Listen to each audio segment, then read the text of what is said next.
Here's a question I'm sure you've all asked at least once in your life. What is the best way to outmaneuver a missile?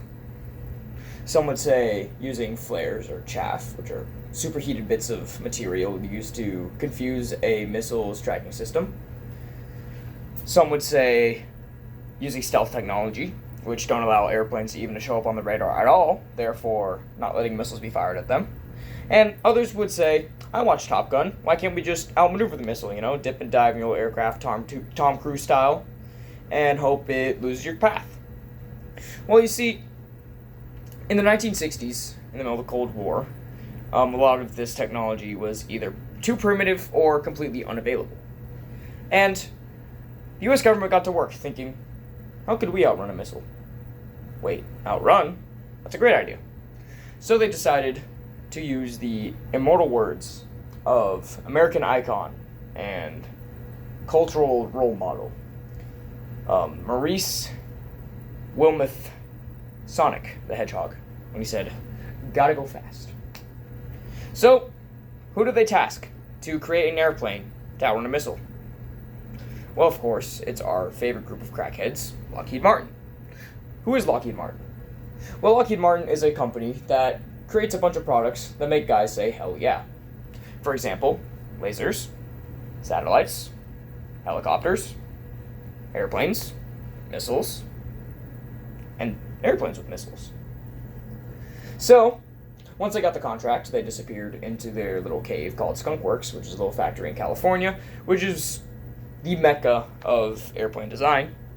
Tinkered around for a bit, and out pops the SR-71 Blackbird. Now, the SR-71 Blackbird was full of holes. Literally. Before it would take off, it would be leaking copious amounts of fuel. Just like your uncle's BMW. Anyways, it's kind of confusing. The greatest minds in aviation engineering come up with a plane that has holes in it. Why is this? Well, for those of you still with me, the SR-71 was designed to outrun missiles. And in order to do that, it had to go very fast. And when things go very fast, stay with me, they create lots of friction. And when things create a lot of friction, please stay with me, they create a lot of heat. And when things create a lot of heat, they expand. Therefore, the SR-71's panels were designed to be just small enough so that when it got to its operating speed, Mach 3.2, and its operating height, 85,000 feet, the panels would expand and fit together nicely. So, this airplane was not designed to be on this mortal coil, pinned down by gravity like us measly humans. No. It was designed to be in the sky. Wow, airplane design in the sky. Who could have guessed? Anyways, how did this airplane get up to that speed and that height? Well, according to Professor Hassan of the University of Norway, it used a turbo ramjet. Turbo ramjet? Sounds like something straight out of Mario Kart.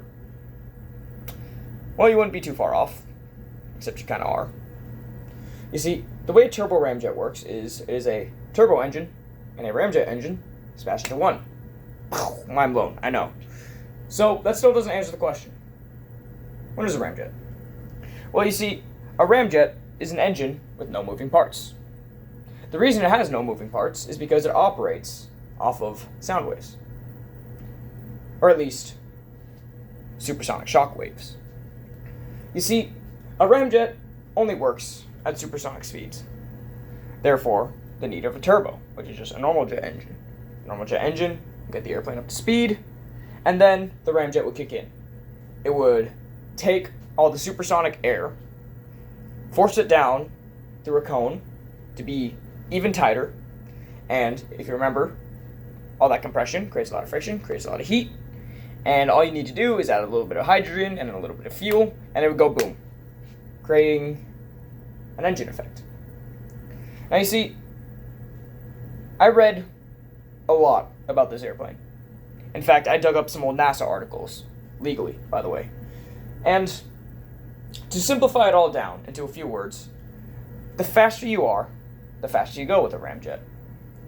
And this was how the SR-71 got up to its, frankly, ludicrous speeds. Now, Who wants to pilot that thing? Who wants to pilot that thing? It is a leaking mess, coffin-shaped, and powered by experimental, let's say, engines.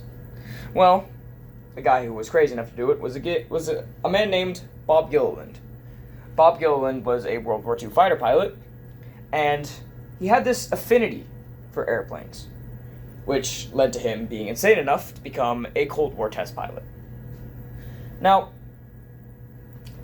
he was the first man in the SR-71, and he continues to be the first man to be in the fastest airplane ever made. In that first flight, he got over Mach 3.24, which continues to be the fastest speed ever reached by an airplane.